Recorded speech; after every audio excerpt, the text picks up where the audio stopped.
결격사유로 갑니다.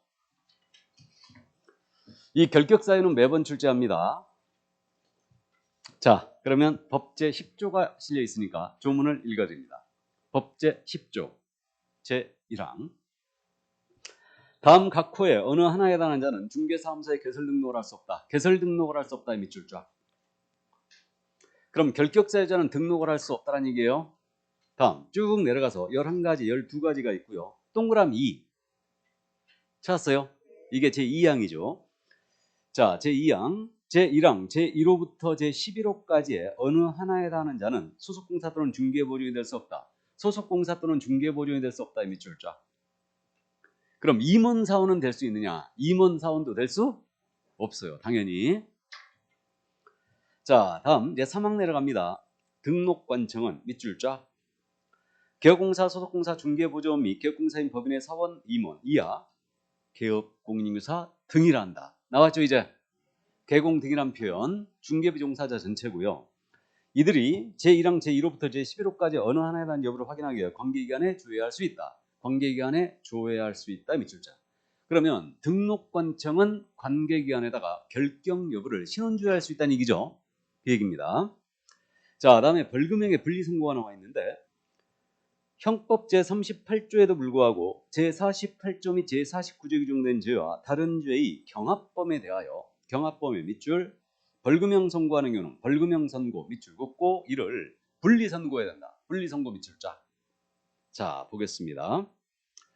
자, 그러면 이제 결격의 효과를 먼저 잠깐 살펴보는데 여러분들은 교재 어디를 보시느냐 하면 맨 뒤에 있어요. 154조.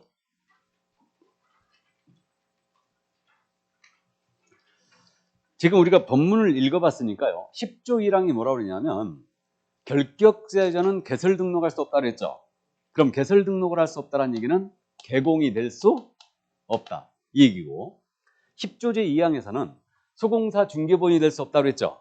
그럼 임원사원은 될 수 있느냐? 임원사원도 당연히 될 수 없어요. 그러면 결격사유자는 중개업에 종사하기 전이었다면 개공이 될 수 없고 소공도 될 수 없고 보존도 될 수 없고 임원사원도 될 수 없어요. 즉 한마디로 개공 등이 될 수 없다. 진입금지예요. 진입금지. 자, 그래서 이렇게 이제 돼 있고요. 그 다음에 이제 중개업에 그럼 종사하다가 결격사유에 당하면 어떻게 되느냐? 중개업에 종사하던 중 만약에 결격에 해당이 되면요. 개공이었거든요. 개공이 결격에 하나에 걸렸다. 그러면 이자의 등록 반드시 취소해요. 이걸 저는 필취라고 부른다고 그랬죠. 필취. 등록 취소해요. 자, 그 다음에 이제 소공이나 보조원이 결격에 해당됐네요. 그럼 이들을 해고를 해야 되겠죠. 요게 155쪽에 있는 거 지금. 그냥 들으세요. 해고를 해야 된다. 그러면 유예기한은 2달을 줬어요. 2달 내 해소하라 그랬어요. 그럼 해소 안 하면 어떻게 될 건데? 개공이 업무정지 먹어요. 소공이나 보조원을 고용을 했는데 그자가 결격에 걸렸거든요. 2달 내 해소해줘야 돼요. 해고하라는 얘기예요. 해고하라는 얘기인데 안 하면 업무정지 먹습니다. 그런데 임원사원이 있죠. 임원사원이 중개업에 종사하던 중 결격에 해당됐어요. 그러면 이때는 역시 2개월 내 해소를 해줘야 됩니다. 해임하라는 얘기죠. 안 하면 어떻게 되느냐? 이건 법인의 결격이에요. 법인의 결격이기 때문에 그럼 어떻게 되겠어요? 등록 취소해요. 차이가 있죠. 일단 그래서 감을 잡고 있는데 일단 감만 잡으세요. 소공이나 보조원이 결격에 해당됐다. 2달 내 해소해야 돼요. 안 했다. 업정이에요. 업무정지인데 임원사원이 결격에 걸렸잖아요. 이건 법인의 결격이에요. 2달 내 해소 안 했잖아요. 그럼 등록을 취소해버립니다. 자, 그러면 이렇게 되네요. 이제 이 효과를 따져봤고요. 다시 앞으로 가면 결격의 효과가 다시 나오죠. 그럼 결격사유 제도의 취지인데 145쪽으로 다시 왔어요. 그럼 결국은 중기업에 진입 전이었다면 결격사유는 진입을 막고 있고 진입한 후라면 떠나라 이 얘기죠. 그러니까 중기업 종사를 막는 유일하고도 최소한의 제도적 장치. 이것이 결격사유 규정이에요. 이게.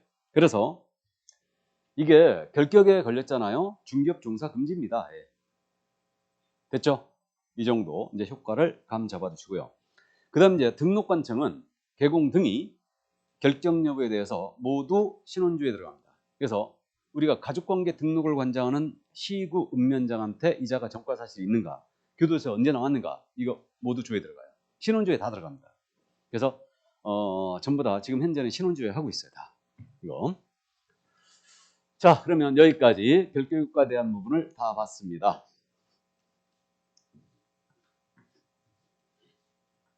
한때 우리 여기 학원 선생님들도 전부 다 범죄 경력 조회서를 띄우라고 그래갖고 범죄 경력 조회서 그래갖고 모 선생이 음주운전하다 걸려갖고 벌금을 낸 적이 있대. 그래갖고 그때 이제 그 학원이 주변에 여러 개가 같이 있었거든. 그때 그 옆에 학원에서 그걸 음해를 하는 거야. 저기는 전과자가 강의하고 있다고. 그죠? 벌금은 전과로 치지 않습니다. 집행유예서부터 전과예요. 집행유예서부터. 그래서 어쨌든 그렇게 음해를 한 적이 있었어요. 이게 참 추접스럽죠. 부동산 하면 더 추접스러울 거예요. 자, 그럼 이제 우리는 각각의 결격 사유로 들어갑니다. 이제 145조 제한 능력자가 나오네요. 그럼 민법에서 이제 공부하는데 제한 능력자 공부했죠 이미? 그럼 제한 능력자 법률행위 능력이 제한되는 자들 3명. 첫 번째 미성년자. 미성년자는 만 19세 미만을 말하죠. 결격입니다. 이자 만 19세 미만자. 그럼 미성년자가 혼인했어요? 그럼 민법은 성년 의제하고 있죠. 우리 그 미성년자는 언제서부터 혼인할 수 있나요? 친권자의 동의를 받아갖고 법정 대리인 동의 받아갖고 그 얘기 못 들어봤어요? 예전에 우리 민법이 여성은 만 16세, 남성은 만 18세가 되면 법정 대리인 친권자의 동의를 받아서 혼인하고 약혼할 수 있었어요. 16세, 18세가 어디서 유래된 거냐? 춘향전에서. 춘향이가 이건 싫어합니다 지금. 춘향이가 이도령과 그 정분 났던 게 춘향이가 16살, 이도령이 18살 때였어요. 그래가지고 우리 민법도 그걸 채용해가지고 그렇게 했었는데 요거 안 되겠다 싶어서 남녀가 차별이다. 그래가지고 이제 통일시켰어요. 남녀 공이 만 18세가 돼야지만 법정들이 동의를 받아서 혼인하고 약혼할 수 있어요. 그러면 동의 안 받으려면 1년만 더 기다리면 되죠. 맞습니까? 만 19세가 되니까 이제 전에 20세였을 때는 2년을 기다렸어야 되는데 지금은 둘이 좋아서 못 산다. 그럼 1년만 기다리면 돼. 그럼 법적으로 부부가 될 수 있습니다. 근데 만약에 17살짜리가 둘이 정부에 나가지고 우리 둘이 안 살게 해주면 죽을래 막 그러는 거야. 그러면 17살짜리가 둘이 같이 살아. 그럼 법적 배우자가 될 수 있다 없다? 부부가 될 수 없어요. 만 18세가 돼야 됩니다. 그래야 법적으로 배우자가 되는 겁니다. 그럼 17살짜리가 만약에 알을 낳았다. 알을 아주 이런 얘기할 때는 눈이 초롱초롱해야죠. 17살짜리가 알을 낳으면요, 일단 혼외자예요. 혼외자로 일단 엄마 앞으로 이제 그렇게 갑니다. 엄마 앞으로 가고, 그 다음에 이제 그들이 나중에 혼인을 했지 않습니까? 혼인하게 되면 혼인한 때로부터 혼인중개 자식으로 바뀌어요. 옛날에 이제 호주제가 있을 때는 이게 굉장히 중요했어요. 굉장히 중요했는데 지금은 호주제가 폐지됐기 때문에 별로 중요하지 않아요. 그래서 일단은 참고를 하시기 바랍니다. 둘이 부부가 되면 이제 혼인중개 자식으로 다시 바뀌어요. 그래서 일단 그렇게 됩니다. 자, 그러면 이제 미성년자, 만 19세 미만자로서 성년의제, 혼인했어요. 그러면 민법은 성년을 간주합니다. 그럼 성년 간주된 미성년자, 혼인한 미성년자는 자기 부동산을 마음대로 처분할 수 있다는 얘기죠. 그게 성년의제 아니에요. 그 얘기예요. 근데 우리는 인정한다 안 한다? 인정하지 않아요. 그럼 미성년자가 혼인했거든요. 그렇다 하더라도 중개보증 근무할 수 없습니다. 나아가 법정 대리인, 친권자의 동의를 받았다 하더라도 이거는 중개보증 근무 안 됩니다. 그럼 미성년자는 결국 결격에서 벗어나려면 어떻게 된다? 나이를 쳐 드시는 수밖에 없는 거죠. 예, 성년이 되는 수밖에 없다. 이게 유일하게 벗어난 방법이 이거예요. 나이를 먹어야 됩니다. 미성년자는. 다음 두 번째, 피한정 후견이 있죠. 말이 참 어렵습니다. 자, 피한적 우위에는 누구냐? 질병, 장애, 노령이죠. 기타 정신적 제약이에요. 신체적 제약이 아니고 정신적 제약이에요. 정신적 제약으로 인하여 사무 처리 능력이 부족한 자로서 법원으로부터 한정 후견 개시의 심판을 받은 자를 얘기합니다. 이게. 그럼 키워드가 지금 심판을 받아야 한다는 얘기죠. 그러니까 정신이 오락가락한 자로서 심판을 받은 자예요. 이거. 그러면 정신적 제약으로 사무 처리 능력이 부족한 자는 결격이 아니에요. 그로 인한 심판을 받아야지만 피한적 우위에 되는 거예요. 맞습니까? 그 점 이해해 두시고. 다음. 피성년 후견이에요. 이 자는 피한적 후견인보다 훨씬 심각한 징역에 이른 자죠. 야는 질병, 장애, 노령, 기타 정신적 제약으로는요, 사무 처리 능력이 지속적으로 결여된 자예요. 항상 정신이 나가 있는 자예요. 그러니까 그런 자로서 법원으로부터 성년 후견 개시 심판을 역시 받은 자를 얘기한다. 이게 이렇게 돼요. 그러니까 이 세 명 딱 결격인데, 그럼 이 둘 피한정 피성년 후견인은 법원의 심판에 의하여 피한정 피성년 후견이 됐죠.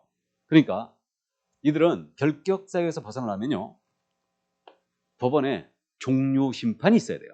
종료 심판을 받으면은 즉시 벗어나요. 그러면 결격 사유에서 벗어납니다. 그럼요, 피성년 후견인이 정신병원에 꾸준한 치료를 받았거든요. 정신력을 회복했어요. 그렇다 하더라도 종료 심판이 안 되면 여전히 피성년 후견이죠. 결격이에요. 그러니까 이 셋 형식적으로 결정하죠. 미성년자는 나이를 먹는 수밖에 없고, 그 다음에 이 둘은 종료 심판이 있어야 됩니다. 그래야 벗어나요. 그래서 이제 문제 없습니다. 근데요, 피특정 후견이라고 혹시 들어봤나요? 피특정 후견인. 요 피특정 후견인이 있는데, 피특정 후견인은 누구냐면 질병, 장애, 노령, 기타 정신적 제약이에요. 정신적 제약으로 인하여 일시적 후원이 필요한 자, 또는 특정 사무에 관하여 후원이 필요한 자로서 법원으로부터 특정 후견 개시의 심판을 받은 자를 얘기합니다. 이 자가 피특정 후견이에요. 그럼 피특정 후견은 결격이 아니에요. 느낌상으로 봐서는 얘도 특정 사무라든가 일시적 후원이 필요한 자니까 결격으로 잡는 게 맞을 것 같잖아요. 근데 피특정 후견은 결격이 아닙니다. 명심하세요. 엄청 잘못 씁니다. 그래서 피특정 후견은 결격이 아니다. 그러니까 일시적 후원이 필요한 자, 특정 사무에 관한 후원이 필요한 자로 심판받은 자, 이 자가 피특정 후견이에요. 얘는 결격이 아닙니다. 이 점 이해해 주고. 자, 그럼 이제 세 사람 문제 없습니다. 제한 능력자. 이제 경제적 무능력자가 있죠. 경제적 무능력자. 이 자가 누구냐? 파산자예요. 파산자는 채무자 회생 및 파산하는 법률이 있는데, 이 법에 따라 파산 선고를 받은 자를 얘기합니다. 이 자가 파산자예요. 그러면 여러분들이 신용불량자라는 거 들어봤거든요. 그럼 신용불량은 결격사유에 해당한다, 안 한다? 당연히 해당하지 않는다. 개인회생이란 말 들어봤죠? 개인회생. 개인회생 절차 중인 자는 결격이 아닙니다. 개인회생과 파산은 약간의 차이가 있어요. 정기적 수입이 있는 자는 절대 파산이 안 돼요. 그래갖고 채무가 재산보다 너무 많아갖고 경제생활이 어렵다. 그럼 개인회생, 파산으로 가는데, 개인회생은 정기적 수입이 있는 자입니다. 그래가지고 빚 때문에 이게 경제생활에 어려움이 있다. 그럼 이제 법원에 신청을 하는 거죠. 개인회생을. 그럼 신청을 하면요, 그 법원에서 회생계획 인가가 이제 떨어지지 않습니까? 떨어지면서 채무의 85% 내지 80% 면제해줘요. 면제를 해준다고요. 채무를 아예. 삭감을 해주는 거죠. 삭감을 해주고 15% 내지 20%를 3년으로 기한해요. 3년을 기한해서 자기 정기적 수입에서 계속 갚아나가는 거예요. 이거를. 그럼 이제 3년 지나면 완전히 이제 개인회생이 끝나는데, 그래서 공식적으로는 개인회생 절차 중에 있는 자는요, 정상인과 같다고 보시면 돼요. 근데 비공식적으로는 엄청 제약이 많겠죠. 은행이나 카드사, 보험사 이런 데서 다 제약을 할 겁니다. 그래서 어쨌든 개인회생은 공식적으로는 정상인과 같습니다. 그래서 야는 결격이 아니에요. 근데 파산자 있죠. 파산자는 완전한 경제적 무능력자가 된 거예요. 그래서 파산자는 무능력자가 됐습니다. 그러면 결국은 파산자는 중개업에 종사할 수 없습니다. 그럼 이자가 결격사에서 벗어나기 위해서 어떻게 되냐? 야는 복권이 돼야 돼요. 복권. 그럼 복권이라는 것은, 요즘 뭐 복권이란 말을 뉴스에 잠깐 들어봤는데, 이게 로또 복권, 주택 복권이 아니죠. 권리가 회복된다는 뜻이에요, 이거. 그래서 복권이 돼야지만 벗어난다. 그러니까 이 복권은 법원에서 해줍니다. 법원에서. 그러니까 파산자는 복권이 되면 즉시 결격에서 벗어나게 돼요. 즉시. 이게. 그러면 파산자가요, 로또 복권에 당첨이 되어 채무의 전부를 변제하고 금 10억이 남았어요. 그렇다 하더라도 복권이 안 되면 여전히 결격자죠, 우리는. 그렇게 됩니다. 그래서 이 전문 직업인들의 결격 사유 중에 파산을 많이 빼고 있거든요. 사업하다가 파산할 수 있잖아요. 그러니까 결격 사유에서 많이 빼고 있는데 우리는 여전히 파산자를 결격으로 잡고 있습니다. 그 이유가 뭐냐면 우리는 국민의 재산권을 다루고 있어요. 그렇기 때문에 파산자를 여전히 결격으로 잡고 있는 겁니다. 이렇게. 그래서 파산자는 복권이 되면 즉시 벗어난다. 자, 그럼 이제 참고인데 자동 복권이 있어요. 자동 복권 제도가 있는데 이게 뭐냐면 당연 복권이라고 돼요. 사기 파산의 죄가 확정됨이 없이 사기 파산죄가 있어요. 사기 파산죄가 뭐냐면 재산 빼돌리고 파산해버린 거죠. 재산 빼돌리고 파산하는 겁니다. 이게 사기 파산죄에 걸리는데 사기 파산의 죄가 확정됨이 없이 파산 선고일로부터 10년 경과가 됐어요. 10년이 경과하면 자동 복권 돼요. 그럼 파산자로 있는 기간은 최장 몇 년이라는 얘기예요? 10년이에요.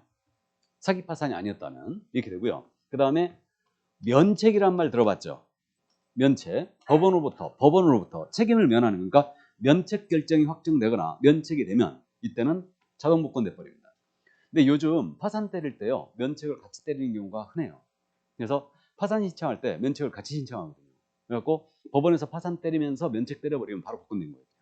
이거는. 그래서 이렇게 이게 자동 복권이다. 여기까지. 요건 참고사항이에요. 참고사항입니다. 자, 그럼 이 4명 별 문제 없습니다. 실수만 하면 그냥 맞추는데 여기서 우리가 따져볼 점이 있어요. 여기서 우리 응시를 못하는 자 공부한 적 있어요?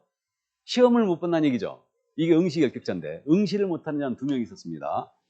공인중개사 자격 취소당하고 몇 년?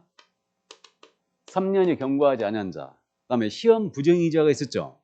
부정행위자는 5년간 응시를 못해요. 이렇게 돼요. 그러면 우리 법 태도가 짐작이 되지 않습니까? 우리 공인중개사 자격증은 전문 자격증이니까 능력이 다면 저 2명을 제외하고 성별, 연령, 학력, 국적에 관계없이 모두 볼 수 있다. 대신 여기서 잡겠다라는 의지죠. 그죠? 그럼 미성년인 상태에서 자격을 취득할 수 있죠. 하지만 성년 될 때까지 기다려라 이 얘기예요. 파산자 상태에서 자격을 취득할 수 있죠. 하지만 얘는 복권될 때까지 기다려라 이 얘기입니다. 이해되시죠? 피한정 후견인 상태에서 자격을 취득할 수 있죠.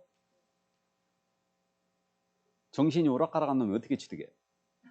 생각하실 텐데 얘가 정신병원에 치료를 받아서 꾸준한 치료를 받아서 능력을 회복했어요. 근데 이거 종료 심판 안 되면 여전히 피한정 후견인이죠? 자격 취득할 수 있습니다. 맞죠? 얘는 여러분들보다 더 잘할 거야. 왜? 머리에 든 게 없으니까 스펀지처럼 엄청 흡수를 잘할 겁니다. 어쨌든. 자, 그래서 이 점을 이제 이해를 해두시는데, 그러면 여기서 미성년자는 공인중개사가 될 수 있다. 맞습니까? 공인중개사가 될 수 있다는 말은 시험을 볼 수 있다. 이렇게 이해하셔야 돼요. 공인중개사가 자격을 취득한 자를 말하는 거죠. 그러니까 미성년자는 공인중개사 될 수 있어요. 하지만 개공은 될 수 있어요, 없어요? 없어요. 보조원 될 수 있나요? 없어요. 소공도 될 수 없죠? 알아보시겠어요? 미성년자는 공인중개사는 될 수 있지만 소속공사는 될 수 없다. 5. 그럼 다시 한번. 파산자는 공인중개사는 될 수 있으나 중개보조는 될 수 없다. 맞아요? 역시 맞죠. 중개비 종사는 금지예요. 어려운 질문인데 알아두세요. 그래서 공인중개사가 될 수 있다는 말은 시험을 볼 수 있다, 없다 이 문제예요. 됐죠? 여기까지 해두시고 자 이제 넘어갑니다. 이제 수형자예요. 요거를 여러분들이 이제 좀 어려워하는데 거기 147쪽에 형사벌 수형자라고 나오죠? 이게 이른바 전과자들이에요. 그러니까 이 부분을 좀 어려워하시는데 왜? 한 번이라도 갔다 오셨으면 엄청 잘할 텐데 안 갔다 오셨기 때문에 용어 때문에 이 부분 어려워요. 용어 때문에. 자, 그럼 이제 수형자인데 형법상의 형을 받은 자를 얘기합니다. 첫 번째 수형자가 누구냐? 금고 이상의 실형의 선고를 받고 그 집행이 종료되거나 집행이 면제된 날로부터 3년이 경과되지 아니한 자, 이렇게 되어 있습니다. 자, 그럼 보겠습니다. 첫 번째 수형자. 금고 이상의 실형의 선고를 받고 집행이 종료되거나 집행이 면제된 날부터 3년이 경과되지 아니한 자. 그럼 금고 이상 실형 받았잖아요. 그러면 집행을 종료하더라도 3년 결격이요. 집행을 면제하더라도 3년이 결격이란 얘기입니다. 이 얘기인데. 그럼 여기서 지금 금고라는 말이 등장했잖아요. 이 금고라는 말은 당연히 마을 금고 같은 거 아니라는 거 알아요. 형법상의 형의 일종이에요. 우리 형법의 규정을 보면 형이 9가지가 나열되어 있거든요. 그러니까 형법상 형의 종류 9가지가 이거예요. 그러니까 최상위형으로서 사형이 있죠. 그다음 징역형이 있고 금고형이 있고 자격상실형, 자격정지형, 그 다음에 벌금형, 구류형, 과료형, 몰수형이 있어요. 이게 형법상 형의 종류 9가지가 이겁니다. 위로 올라갈수록 세진다는 건 상식적으로 아시죠?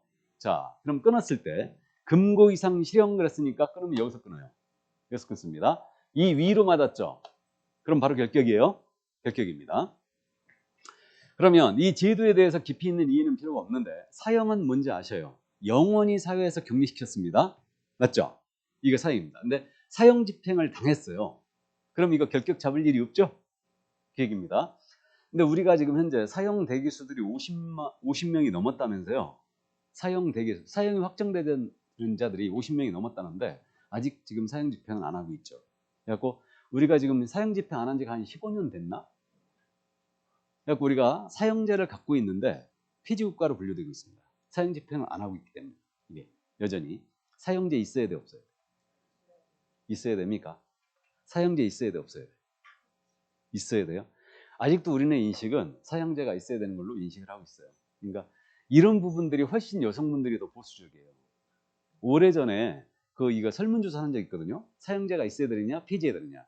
이 점에 대하여 여성분들이 더 강력하게 더 반대합니다. 나쁜 놈은 지게 버려야 된다. 이게. 그래서 어쨌든 사형제를 여전히 갖고 있는데 폐지국가로 분류되고 있을 뿐이에요. 그럼 사형은 뭐 잘 알고 있고요. 우리 형법은 사형이 원칙이 이제 교수형이 원칙이고요. 군형법은 총살이 원칙이에요. 미국은 아시는 것 같이 사형 방법이 아주 다양하죠. 교수형, 전기, 가스, 약물 아주 다양합니다. 미국은 아주 다양해요. 유럽에서는 사형제를 폐지한 국가들은 종신형제를 운영하고 있거든요. 우리도 무기형이라는 종신형 비슷한 게 있는데 정확하게 얘기하면 종신형제하고 무기형은 틀려요. 그러니까 종신형제는 사형제가 이제 없는 북유럽 쪽에서 이제 많이 운영을 하고 있는데 그런 거 들어봤잖아요. 징역 200년. 그런 게 이제 종신형이에요. 그러니까 그거는 중간에 절대 못 나옵니다. 우리는 무기징역이나 무기 금고를 받았잖아요. 그렇다 하더라도 무기를 받아도요. 지금까지 통계가 18년밖에 안 살았어요. 지금까지 통계가. 그러니까 18년 되면 가석방 되거나 풀려난다는 얘기죠. 근데 지금은 절대 무기 받으면 20년 전에 절대 20년 살기 전에는 절대 못 나옵니다. 지금은 형법을 개정하고 이렇게 만들어놨어요. 지금. 자, 그러면 사형은 그런 제도고 징역이나 금고 있죠. 징역, 금고, 이게 구류 있지 않습니까? 이 세 가지는 교도소에 복역하는 자유형이에요. 자유를 제한하는 얘기입니다. 이렇게 되는데 징역은 교도소에 복역하면서 일을 해요. 금고는 일을 안 해요. 그래서 금고가 조금 낮은 형으로 돼 있어요. 이게. 그럼 금고형은 누가 받는지 짐작되시죠?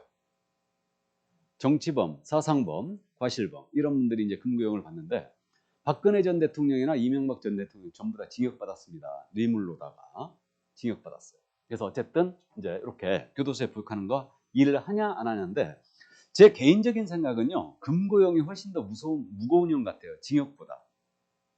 진짜 나쁜 놈은 어떻게 해야 되냐면 진짜 나쁜 놈, 질이 안 좋은 놈은 사각방에다 딱 넣어놓고요. 아무것도 시키지 말고 냅둬버려야 돼. 그냥. 그럼 얘 나올 때쯤 되면 누구 돼 있냐 하면 야돼 있어요. 정신이 항상 나가 있는 자가 돼 있습니다. 그래서 이 금고형 받은 자들의 90% 이상이 자진해서 일을 하고 있죠. 다. 시간이 당치 안 가니까 이게. 그래갖고 멀쩡한 사람도 이 독방에 넣어놓고 냅둬버리잖아요.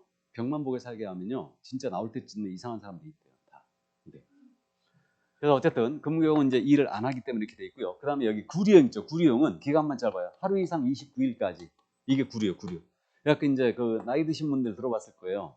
박서방네 큰아들이 닭설이하다 걸려서 3일 구리 살고 왔대. 구리. 구리가 구류.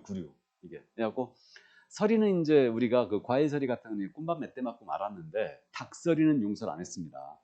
그 시골에서 우리 이 동네 청년들이 농한기에 말이에요, 밤새 고스톱치다가 출출한 거야. 그러니까 닭서리 가는 거지. 우리 마을 닭서리 하면 좀 미안하니까 남의 동네 가는 거지. 남의 동네 갖고 닭서리 하는 거예요. 그랬다가 이제 걸리면 구리 살고 왔어요. 지금으로 따지면 절도.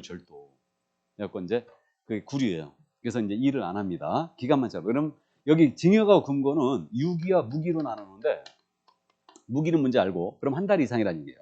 그래서 유기징역 금고는요, 법정 최고형 30년까지 때릴 수 있어요. 30년을 원칙으로 하는데 법정 최고형 50년까지 때릴 수 있어요. 유기에 대해서. 원래는 이거 25년이었거든요. 근데 배로 딱 늘렸어요. 이게 왜 그랬냐면요,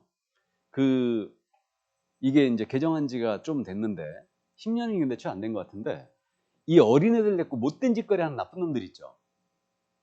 이놈들은 진짜 질이 나쁜 놈들이거든요. 이 재소자들도 격이 있어요. 격. 재소자들도. 이 파렴치범들은 사람 취급 안 하는데, 어쨌든 아주 그 어린애 데리고 못된 짓거리 하는 놈. 그러니까 알을 약취인해갖고 살해를 하게 되면 살인으로 무기, 징역 다 때릴 수 있거든요. 무기나 징역을 다 때릴 수 있는데, 약취인해갖고 아주 그냥 못된 짓거리 한 거예요. 그럼 애 평생을 망쳐버린 거거든.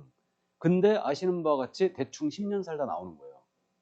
그래갖고 풀려났잖아요. 다 12년 살고. 그러니까 이게 안 되겠다 해갖고 형법을 개정했죠. 개정해갖고 못 나오게 하는 거예요, 그냥. 그래갖고 최고 5.20년까지 때렸으니까, 최근에도 그 조모 씨 그 영상 그거 있죠. 배포해갖고 걸리네. 그게 43년 받았어요. 43년 확정됐습니다. 25인가 나이를 그렇게 먹었던 걸로 알고 있는데, 43년 다 살고 나오면 물론 중간에 이제 풀려나겠죠. 풀려날 텐데 어쨌든 20년 지나야 풀릴 겁니다. 그러면 얘는 43년, 40년만 살고 나와도 65이에요. 이제. 그래갖고 이제 못 나오게 하는 거죠. 격리시켜버린 거예요. 아예. 자, 그래서 이제 유기는 이렇게 돼 있고요. 무기는 이제 종신형의 일종입니다. 참고하시고요. 그 다음 이제 자격상실형이 있는데, 이 자격상실형은 사형이나 무기가 확정되면 공무원이 되는 자격이 있죠. 이런 걸 상실시켜버린 거예요. 자격정지형은 1년 이상 15년 이하의 기간 동안 자격을 정지시키는 거죠. 이게 우리 공인인사 자격정지가 있다고 그랬죠. 공인인사 자격정, 우리 법이 갖고 있는 자격정지와 이 자격정지는 완전히 틀린 거예요. 우리 공인인사 자격정지는 행정처분의 일종이에요. 시도지사가 6개월 범위 내에서만 자격을 정지시킬 수 있고요. 이거는 형의 일종이에요. 그러니까 형에 해당하는 자격정지 우리 없어요. 그러니까 이제 의료법이나 변호사법 같은 데 있는데, 의사가 수술하다가 과실로 사람을 사망케 했다. 그러면 이제 자격정지 나가죠. 그래갖고 이제 1년 이상 15년이 기했던 자격을 정지시켜버립니다. 그 다음에 이제 벌금, 과료, 재산형 일종이죠. 둘이 금액만 차이가 있어요. 벌금은 5만 원 이상이고, 그 다음에 과료형은요, 이거는 2,000원 이상 5만 원 미만이에요. 그래갖고 형법에도 과료형의 일부 규정이 있는데, 경범죄 처벌법이라 들어봤죠? 경범죄 처벌법에 주로 과료형이 많이 있습니다. 그러니까 공공장소에서 음란하게 걸렸다 그러면 이제 과료형 때려버립니다. 그래서 금액만 작을 뿐이에요. 이 과료와 과태료는 틀려요. 과태료는 질서벌의 일종이에요. 행정관청에서 주차위반 과태료 그렇게 때리는 거고, 과료는 판사가 재판에서 때리는 겁니다. 형의 일종이죠. 몰수, 범죄 제공된 물건이나 범죄로 생긴 물건을 국가가 소유권 취득하는 행위인데, 도박죄 제공된 금품, 뇌물죄 제공된 금품 모두 몰수하게 돼 있고요. 몰수할 수 없던 모두 추징하게 돼 있어요. 그래서 이게 형의 종류 9가지가 이거다. 그럼 우리와 관계 있는 것은 사형, 징역, 금고란 얘기죠. 그러니까 금고 이상 실형 그랬으니까 사형은 영원히 격리시켰으니까 일단 제외인데, 사형 대기수들 무조건 현재 결격이에요. 현재 결격입니다. 그러면 금고 이상 실형 받았어요. 징역이나 금고를 받았습니다. 그럼 결격입니다. 바로. 그래서 금고 이상 실형 그러면 징역이나 금고를 얘기하죠. 받았어요. 그리고 이제 집행을 종료했대요. 그럼 집행이란 말은 반드시 여러분들이 뭘로 이해되냐면 교도소에 복역하는 걸로 이해돼요. 그럼 교도소에 복역하는 걸 끝냈다는 얘기예요. 끝나면 다시 몇 년 결격? 3년. 교도소에 복역하는 걸 면제했어요. 그래도 3년 결격이라는 거예요. 그럼 집행을 종료하는 사유가 뭐가 있느냐? 그게 만기 석방, 만기 출소, 만기 출감이 있죠. 그럼 만기 석방 됐어요. 몇 년이 더 결격이다? 3년이에요. 문제 없습니다. 그러면 기간을 이제 한번 따져보는데 징역 3년 가지고 연습을 합니다. 징역 3년을 선고받은 자예요. 이자 결격 기간을 따져보면 1년, 2년, 3년 결격이겠죠. 이 3년 동안 구역하는 동안 일단 결격이고 야가 만기 출소했어요. 그럼 다시 몇 년? 3년 결격이에요. 그럼 요거 만기 출소한 자는 총 징역 3년 받은 자는 총 6년 결격이죠. 문제 없습니다. 그럼 중간에 임시로 석방받는 경우가 있죠. 이걸 가석방이라고 해요. 그럼 가석방이란 말은 임시 가짜에 석방된 거예요. 그래서 가석방이라는 제도는 그 가석방 심사위원회가 있습니다. 자기가 받은 형의 3분의 1은 무조건 복역해야 돼요. 무기를 받은 자도 가석방 될 수 있거든요. 근데 무기 받은 자는 가석방 되려면 무조건 20년 살아야 됩니다. 이게 그렇게 되는데 그러면 자기가 형을 받았는데 이제 3분의 1이 지났다. 그러면 이제 가석방 심사위원회를 열죠. 그래갖고 얘를 사회로 복귀를 시키자 결정을 했어요. 가석방 심사위원회에서. 그러면 이제 얘는 풀려납니다. 그럼 남은 기간이 있죠. 남은 기간이 가석방 기간이에요. 그 기간 동안 사회에서 가석방 감독을 받습니다. 옛날에 가석방 감독관이 주로 누구였냐면 경찰서장이었어요. 이게 그래갖고 2주에 한 번씩 가고 확인 누이함을 찍었죠. 이게 그럼 이제 가석방 기간을 무사히 경과했어요. 범죄를 저지르지 않고 이 가석방이 취소되거나 실효됨이 없이 무사히 경과를 하게 되면 집행을 종료한 것으로 간주해요. 그럼 다시 몇 년? 3년 격기라는 얘기예요. 그럼 따져볼까요? 징역 3년을 선고받은 자인데 야가 2년을 복역을 했다는 얘기예요. 여기서 가석방이 된 거예요. 왜? 콩값이 너무너무 올랐거든. 그래갖고 가석방 됐습니다. 그럼 얘는 남은 형기가 몇 년? 1년이에요. 요 기간이 가석방 기간이에요. 요 기간이. 그러면 요 기간 무사히 가석방의 취소, 실효됨이 없이 경고했어요. 그럼 집행을 종료한 것으로 간주합니다. 그럼 다시 몇 년? 3년 격격이에요. 그러면 이렇게 되네요. 가석방을 받는 자는 가석방 기간 더하기 3년이라는 얘기죠. 총 결격 기간은 만기 출소한 자와 똑같죠, 지금. 사회로 복귀된 시점에 결격이 어떻게 잡히냐. 요것만 딱 차이가 있는 거예요. 그래서 이제 이 점 이해하시고. 그럼 무기 받고 가석방이 됐어요. 얘는 남은 형기가 없죠. 그럼 무기 가석방만 자는 무조건 10년 가석방 기간이에요. 그리고 그 기간 지나면 3년 다시 결격이니까 13년이 되는 겁니다. 그러니까 가석방의 기간은 최고가 10년이에요. 일단 참고해 두시고요. 자, 그 다음 이제 집행을 면제하는 사유가 있죠. 교도소에 부역하는 걸 면제해버리는 거예요. 이게 첫 번째가 뭐냐? 특별사면이 있죠. 들어봤죠? 이게 특별사면. 특사. 준말이 특사예요. 광복절 특살, 3.1절 특사, 연말 특사. 이건 대통령의 특권입니다. 대통령이 사람을 정해요. 사람을 정해가지고 너 이제 그만 살릴 테니까 나가라. 이거예요. 그럼 이제 3년만 딱 결격입니다. 집행을 면제해버리는 거죠. 이게. 그래서 예를 들면 징역 3년을 받은 자예요. 2년을 복역을 했어요. 여기서 대통령에게 특별사면이 된 거예요. 그럼 야는 잔형기를 따지지 않아요. 따지지 않고 몇 년만? 3년만 결격입니다. 그러면 박근혜 전 대통령 특별사면이었어요? 가석방이었어요? 몰라요. 우리가 그걸 어떻게 알아? 이놈아. 그랬는데 특별사면 받았습니다. 특별사면. 대통령의 특권을 대통령이 특권으로 사면을 해버린 거죠. 이게 사람을 정하여 너 이제 그만 집행할 테니까 나가라 이거예요. 그러면 박근혜 전 대통령 중개보존으로 지금 3년 동안 근무할 수 없습니다. 그래서 이거 특별사면은 3년만 겪게요. 가석방과 확실한 차이를 보이고 있죠? 그래서 요거 때문에 여러분들이 어려워요. 이 용어 때문에. 이게. 자, 근데 특별사면 3년 결격인데 비슷한 용어가 있죠. 일반 사면이 있어요. 일반 사면. 일반 사면이 있는데 일반 사면은 뭐냐면 이거는 특별 사면은 사람을 정한다고 그랬죠. 근데 일반 사면은 죄를 정해요. 죄. 그러니까 죄를 정해갖고 대통령이 이제 이 범죄에 해당한 자는 일괄 다 사면합니다. 그래갖고 대통령이 일반 사면을 단행을 하기 위해서는 국회의 동의를 받아야 되고요. 그 효력도 엄청나게 좋아요. 일반 사면은요. 이게 있었잖아요. 그럼 형 선고의 효력을 상실시키는 제도예요. 아예 처음부터 없던 일로 해버려요. 이게 일반 사면이에요. 그래갖고 역대 대통령들이요. 일반 사면을 취임 100일째 기념으로 모두 했었거든요. 언제서부터 끊겼느냐? 노무현 대통령부터 끊겼어요. DJ까지는 했거든요. 그러니까 그때 기억나세요? 취임제 100일째 되는 날 DJ가 도로교통법 제4조 위반자, 그래갖고 음주운전, 누적별점, 무운전 전부 다 사면했지. 수만 명이 사면받습니다. 그러면 이게 일반 사면을 받았잖아요. 형 선고의 효력을 상실시킨다고 그랬죠. 그럼 내가 음주운전하다가 면허 취소당했는데 일반 사면을 냈잖아요. 그러면 그 다음날 바로 시험 볼 수 있어요. 그냥. 근데 시험장에 차 끌고 가면 절대 안 됩니다. 일반 사면 같은 거 하면요, 경찰관이 시험장 앞에서 기다리고 있어요. 차 끌고 오는 사람 있나? 그거 잡으려고 그러고 있습니다. 그래서 어쨌든 일반 사면은 이렇게 형 선고율이 없기 때문에 우리 결격에서는 어떻게 되느냐? 즉시 벗어나 버려요. 특별 사면하고 일반 사면 차이가 있죠 지금. 그럼 특별 사면이 좋다는 얘기, 일반 사면이 좋다는 얘기.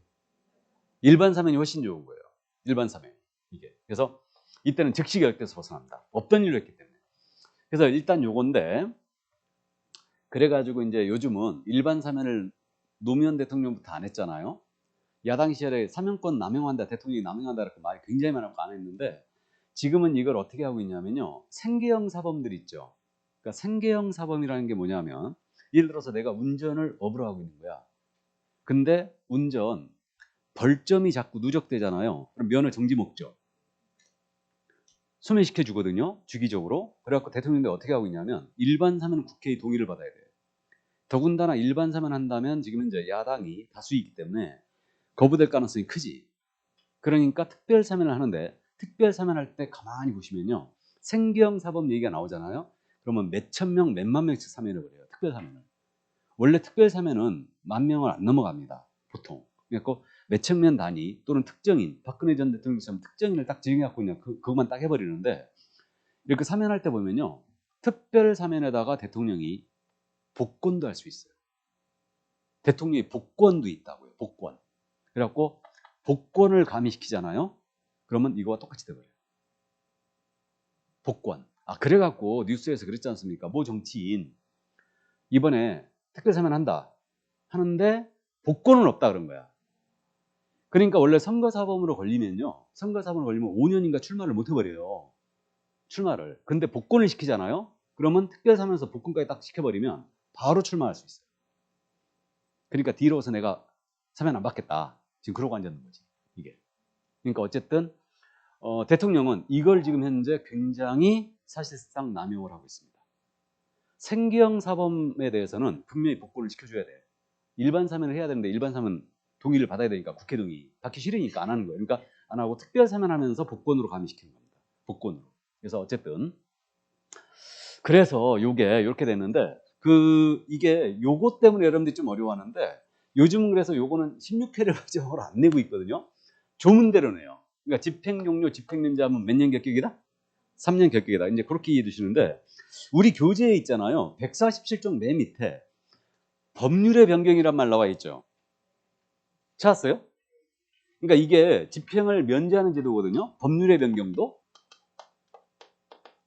법률의 변경에 의한 집행면제가 있고요. 그 다음 한 장을 싹 넘기면 형시효완성이란 말이 있죠.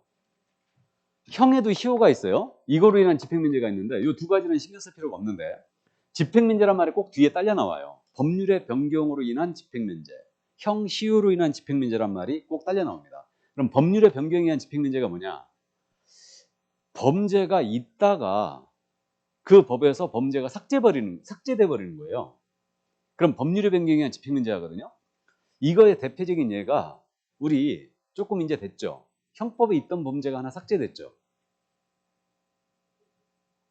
간통. 그게 삭제됐는데, 그게 논란이 굉장히 많았어요. 그 범죄를 계속 준치해야 되느냐. 우리 대학 다닐 때 이제 형법 강론을 2학년 2학기 때 이제 공부하는데, 교수님이 검사 출신이었거든요. 들어오셔갖고 한번 그거 물으시니까 아직도 기억나는데, 제군들 간통죄가 있어야 되나 느닷없이 물어보시는 거예요. 그래갖고 그때 이제 젊은 나이라 다 있어야 된다고 그랬지, 우리. 당연히 있어야 된다고, 이게. 근데 그 교수님은 그때 하시던 말씀이 간통죄는 삭제하는 게 맞다. 폐지하는 게 맞다. 그래갖고 이제 하시는 말씀이 그 말씀이었어요. 우리 형법에 갖고 있는 간통죄는 부정 배우자에 대해서 너무 약하다 이거야. 그러니까 실형을 사는 사람이 거의 없대. 그러니까 감옥 콩밥을 먹는 사람이 거의 없다고, 그 범죄로. 벌금 몇 푼 맞고 만나 이거지. 그러니까 이건 너무 약하다. 약하니까 사실상 그걸 폐지해버리고 외국처럼 이혼을 어차피 해야 되잖아요. 이혼할 때 재산상 불이익을 엄청나게 줘버리자. 거의 알거지를 만들어보면 이게 훨씬 더 그 타방 배우자한테 더 실효적이다. 그래갖고 이제 폐지를 그때 주장했던 기억이 나는데, 젊었을 때는 이게 난 이해가 안 갔는데 어쨌든 나이를 먹다 보니까 이제 세상을 살아오니까 이게 이해가 돼요. 그게 훨씬 더 실효성이 있는 얘기다. 그래서 결국 이제 이걸 폐지를 했는데 여전히 우리는 보수적이죠. 보수적이에요. 여전히 법원이 폐지를 했음에도 불구하고 법원의 변화가 거의 없습니다. 이게 그러니까 뭐 최고 3천만 원밖에 안 주잖아요. 위자료로. 그렇게밖에 안 나가는데 어쨌든 그러니까 이제 문제가 좀 있어 보이는데, 그러니까 우리도 그렇게 하는 게 이제 맞다라고는 이제 저는 생각이 드는데 재산상 불이익을 줘야지 이게. 근데 돈 없는 놈이 만약에 부정이 이래갖고 이혼하게 됐다. 그럼 그때 어떻게 해야 되느냐? 10,000원에 한 대씩 막기로 해야 되거든. 10,000원에 한 대씩. 예. 그럼 돼 이거를. 그래서 어쨌든 그게 법률의 변경이나 집행문제고요. 그 다음에 형에도 시효가 있어요. 예를 들어 사형이 확정됐는데 30년 동안 어떤 사유로 사형 집행을 못했다. 그러면 시효라는 집행문제 하고요. 소멸시효를 얘기합니다. 그 다음에 10년 이상의 유기징역을 받았는데 15년 동안 콩밥을 못 먹였다. 그러면 이거 시효로 인한 집행문제예요. 그럼 이때도 3년의 결격입니다. 그러니까 그냥 집행을 면제했다고 나오면 몇 년? 3년. 근데 특별사면은 집행면제제도예요. 그러니까 특별사면으로 집행면제 받은 자 이렇게 안 나와요. 특별사면을 받은 자라고 나옵니다. 그래서 요게 이제 조금 어려워서 용어 때문에 그래요. 그래서 이 정도만 이해해 주시기 바랍니다. 자, 첫 번째 수용자였어요. 그럼 여기까지 하고요. 이제 두 번째 수용자. 여기서부터가 또 문제인데, 거기 그저 148쪽에 지금 금고 이상의 형의 집행유예를 받고 유예기한 중에 있는 자라고 나와 있죠.